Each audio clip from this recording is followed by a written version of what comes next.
Hello mga guys, welcome back to my channel, Just Automotive. Mga guys, meron tayong dalawang rito na mukhang pangarera.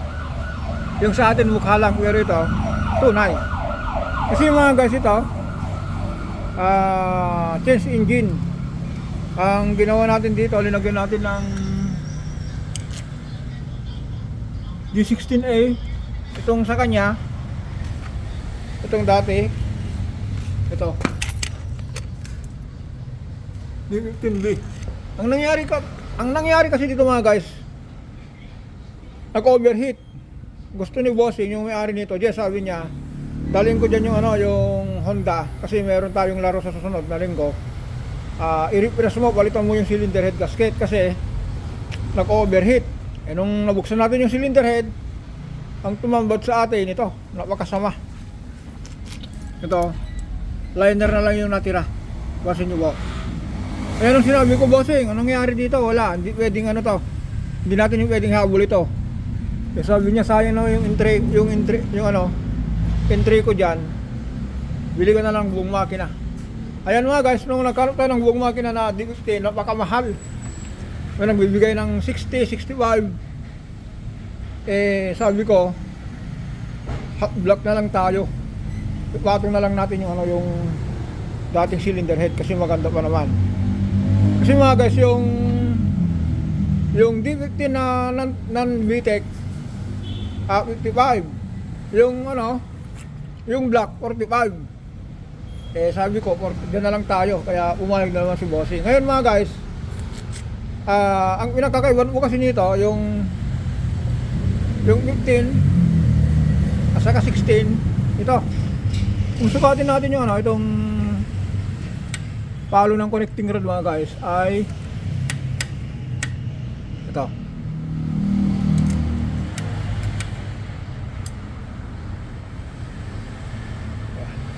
$90 mm. Ito po yung niya, yung lalim. Kung i-compare natin dito sa dito sa 15, yan natin. Yan o. Mas mababa po siya. Sukatin natin ha. Yan.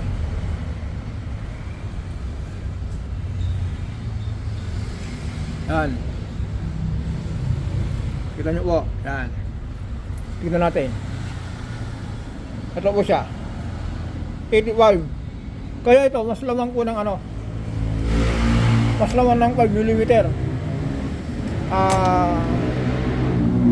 Yung sigunyal niya po, mas lubog. Kaya yung compression niya po, mas malakas umalo. Kung sa tao, kung magsuntukan yung maliit at saka mahaba, itong mahabang kamay, malakas ang niya.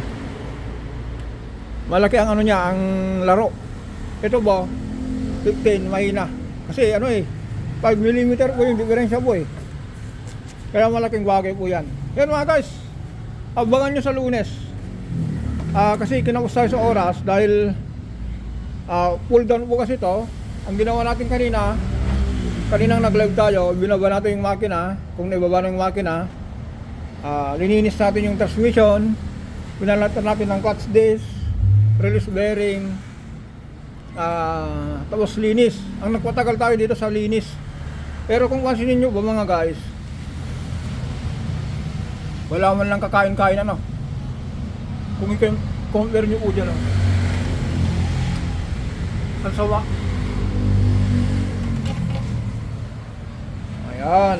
Yan po ang nito. Kasi parating nag-overheat. Kung pansinin nyo ba, mayroon dalawang radiator. Ito po yung nakaraan. Pinalitan ng ito, bago po ito. Bago po ito. Dahil sabi ni bossing, Jess, i-repress mo yung makina. Palitan mo yung piston ring, palitan mo yung valve, yung cylinder gasket kasi nag-overheat. Yun nga, nung nabuksan natin yung makina, yan ang nangyari sa kanya. Kaya dati po kasi mga guys, ang radiator po nito, itong aluminum. Ito. Yan. Ito po yung niya, yung dating niya. Nakakala nila radiator lang, barado. Pero pinalinis lang natin to. Pero kung kasi nyo to bago. Yan. Yun ba pinakaibahan ko ng D15 at saka D16. Yung torque po nito mas mataas. 1600 na po siya. ito po, 1500. Pero ang ipatong natin dito na cylinder head, yung original na pa rin. Yung ito. Kung masinin nyo po mga guys, ang dami nating makina rito. Meron tayong M451. Yan, meron tayong pang Honda. Meron tayong yung pinalitan natin nakaraan, yung Ford. Ito. Meron pa tayong 3S GT. Yun, 3S GT. Yun, sa buwan na to, puro tayo makina. Yan. Abangan nyo sa Lunes. Ito naman po, ito, yung Ditucson, ang nangyari po, malakas magbawas ng langis. Ang ginawa po natin dyan, binaba natin yung valve cover, palitan natin yung valve cover gasket kasi ang lakas ng tulo sa gilid, tumutulo sa baba. Tapos yung torque converter nyo po, ang lakas ng tulo dahil dito sa oil seal yan, malutong na. Yan. Sa Lunes po, subukan natin ano to, salpak din. Yung oil seal po kasi mga guys, ito, malutong na po ito.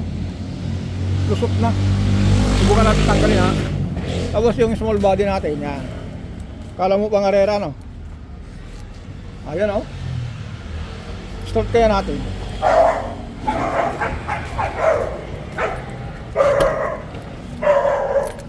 Aha.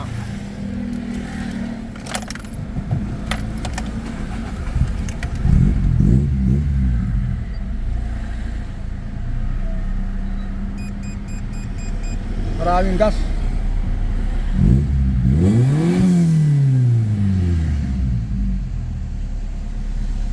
Ayan, oh.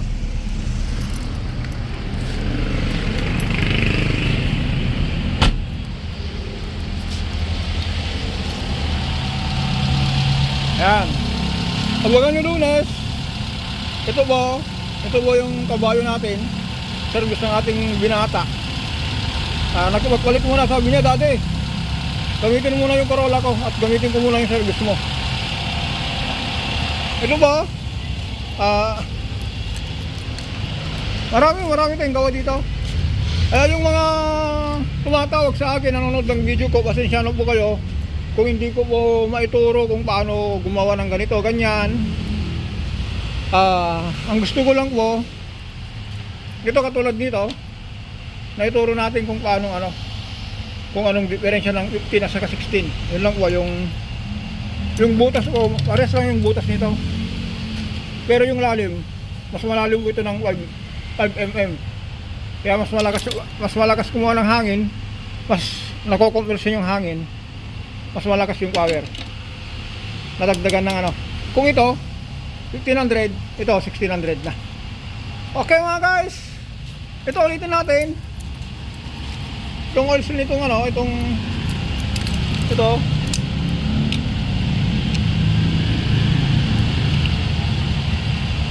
ito po siya, law na. Oh, ito ang tigas na po siya.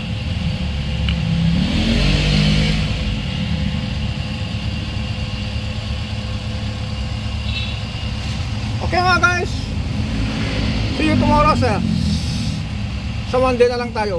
Bye bye.